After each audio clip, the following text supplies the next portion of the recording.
Okay, all you can see today is my hands. I'm Joy.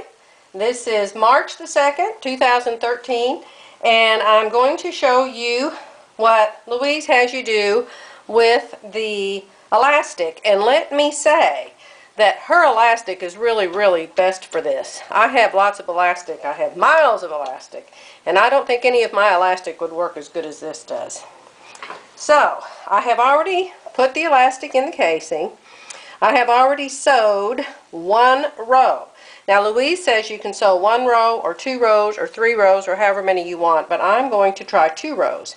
And what I did to figure out where my 2 rows go is I cut a piece of paper the size of the casing. Then I folded the paper in thirds because it's an odd measurement and I couldn't figure out what the measurement was. Then I opened the paper up and I put it on the casing. Here at the back, you can't see it probably on the camera, but here at the back I put it on the casing and I marked with chalk where I want to do the 2 lines of stitching.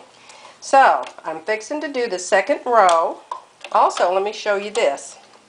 Here at the back is where you put the elastic in. Louise has you leave an opening. Now I'm not going to sew that opening shut, but I have it pinned tight so it will stay shut as I sew over it. See how I sewed over it here and it just stays shut by itself? So that's what the 2 pins are for. And there you can lightly see my chalk mark here and my chalk mark here. This is my second chalk mark. So I'm not going to mark the chalk all the way around or anything like that. I'm just going to line my pressure foot up with the chalk mark and see where it goes on my needle plate over here. And it just happens to go to the very edge of the silver part. So that's where I'm going to sew. Okay, so she has you do it on the inside of the circle. The pants are right side out. She has you start at the back on the inside. See? Inside the circle. This is the wrong side. This is the right side. So I'm starting at the back center waist. She says to use 2.5 stitch length, which I think is kind of short, but if Louise says use it, I'm using it. Now I'm sewing with just a straight stitch right here to lock that together so the back won't come apart. Then I'm taking these 2 pins out. Okay? So hopefully that hole in the back will stay shut now. Now what you do is you stretch. I stretch from the back and from the front. Don't look at the needle. Don't look at the chalk. Don't look at the casing. Look at your guideline over here. This needle's going to go up and down forever. You don't have to look at it to make sure it's going up and down. All you have to do is drive the car straight down your guideline. Okay? So here I go. I'm on 2.5 and I'm going to stretch in the front and stretch in the back and off I go. I'm looking over here at my guide. I'm not even looking at that. Now I'm looking at it now to make sure a rat didn't jump on it or something. Something crazy didn't happen. Okay? And before you start, of course, you pull the waistband, pull it, turn it, pull it, turn it, pull it, turn it. That sets the elastic inside. So it's not, you know, a ton of elastic in one spot and no elastic in another. You want it even all the way around.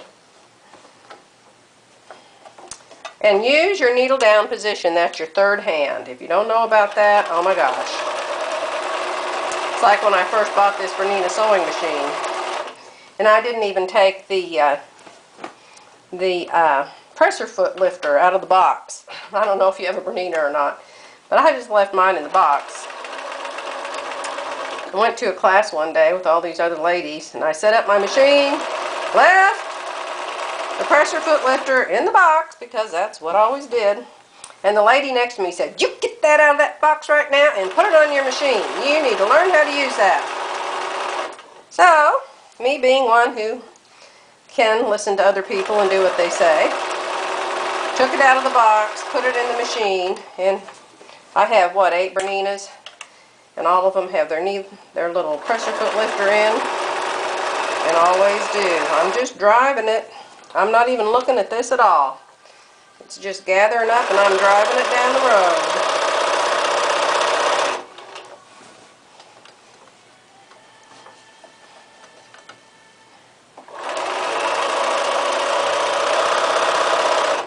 Now I think I'm just going to do 2 rows.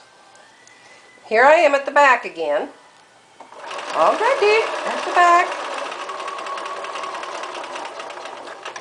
Back stitch. Take it out. Cut your threads. Now Louise is actually much more couture than I am, which is a surprise because I'm super picky about everything. But it doesn't bother me to cut those threads off. Okay, so now see here? That's 2. And I think that looks pretty good. And I think that's how I'm going to leave mine. It's just with 2 rows of stitching. I'm going to throw it in the washing machine, see how it comes out. And if it looks funny after that, maybe I'll sew another row. But I think that looks good. So, signing off today. Bye.